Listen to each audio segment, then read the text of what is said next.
for the audience who don't know the difference between a pen test, a red team, and a purple team, can you just break it down? Yeah, sure. So a internal pen test is basically you go to the client, you get a scope of in-scope systems, and you fire literally everything you got at them, right? You run a vulnerability scan, you use Metasploit, anything goes, basically. It's gloves off. You don't care about getting detected or not. That's not the purpose of an internal pen test.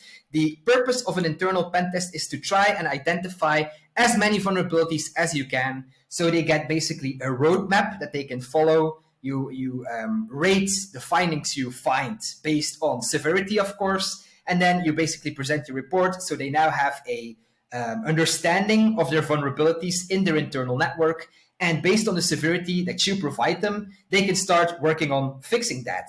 As a company grows, as a company matures, and they start becoming more and more certain of themselves, that they don't have gaping holes anymore in their security, they can try and hire you for a red team exercise. And what a red team exercise is, it's not just the technology that you're testing, it's also the people and the processes. So that means that you have a select few people in a company that knows that a red team is going to happen. Usually that's some C-level audience, but maybe also like someone technical is in there as well. As long as the SOC, like the security center of that organization, isn't aware that a red team is happening, then you can do a full red team.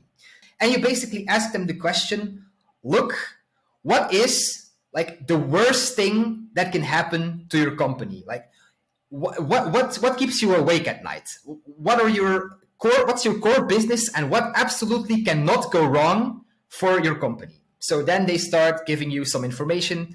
A classic example at a bank is, oh, we don't want the hacker to start transferring funds to an offshore account. That makes sense, right? That's something you don't want to happen. That would be very, very bad. But it could also be something more benign, right? It could also be like PII. We don't want our clients to access PII of other clients. That could also be a thing. So once you have some objectives, basically, then the red team can start. And that means you are trying to get an initial foothold into the environment. And that could be through anything, as long as it's within the rules of engagement. Sometimes that means, look, you're going to go through phishing. It could also be smishing. It could be vishing. It could be a USB dead drop. It could be a physical. Anything goes, as long as they agree with you beforehand, of course, that you are allowed to do said thing, you can do it.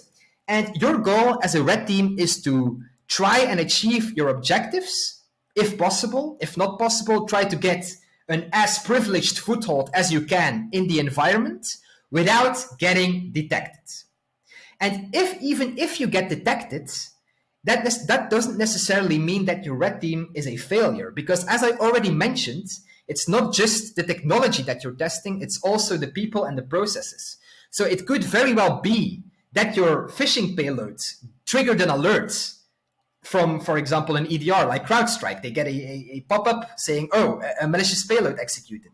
But if their SOC has to handle 100,000 alerts every single day, it could very well be that they're not going to see it, or they are going to see it but not investigate properly, or in the worst case, they are going to see it, they are going to investigate it, but they're going to say, it looks normal, it's a false positive. Let's just classify it and move on with the day. What I do want to stress, though, is a red team is not designed to ridicule the company. It's not designed to ridicule the SOC of the company. It's definitely not a red versus blue kind of thing. Even though you work separately and you try to stay undetected, your goal as a red teamer is not to say, ha, we pwned you. No, your goal as a red teamer is to help mature the company, help better define their processes, help fine-tune their detections. So that's red teaming. And then the next step that you can take is purple teaming. And purple teaming is going to be a combination, a joint effort between a red team and the company's blue team. You're going to sit together into a room. You're going to say, look, what's your threat level? Like, what are you afraid of? Which actors would typically target your environment? And you're going to start conducting some threat intelligence together. or maybe separately, or even through a third entity. It could be provided for you as well. You're going to consume that threat intelligence, preferably together with the blue team. You're going to start making a plan. You're going to say, look, we're going to test this, this, and this, and this. And we're going to do it this, and this way. What is your expected outcome, dear blue teamers? Then the blue teamers are going to look at your plan, look at your strategic procedures in there. They're going to say, oh, we expect that we would get an alert on this step. We get an alert on this step. We're not too sure if we will alert on this step. So that's maybe a nice thing to check. And yeah, we're probably not going to detect this step. So then you actually execute it. And then you verify whether or not the hypothesis of the blue team was correct. So if they did get those alerts, or if they didn't get those alerts, then you have to start fine-tuning a bit. It's a bit of detection engineering, basically. So you get red teamers, you get blue teamers, and you try to make the use cases of a organization better so they detect more. And it's collaborative, right? And yes. No, thank you, air horns, for that, because like you've clearly defined the definitions between all the terms, and we're going to snip this. And for those who don't know what it is, we're going to put it out there, right? But I think like what you said about the purple team. So it's a collaborative approach between like the blue team and the red team. Not only are you making the blue team better, you're also making the red team better as well, because you're seeing what they're detecting. You're thinking of ways to bypass what the detections are. I thought it was really good. And I think organizations are moving to this way. And if they're not, they should be, right? This purple teaming approach.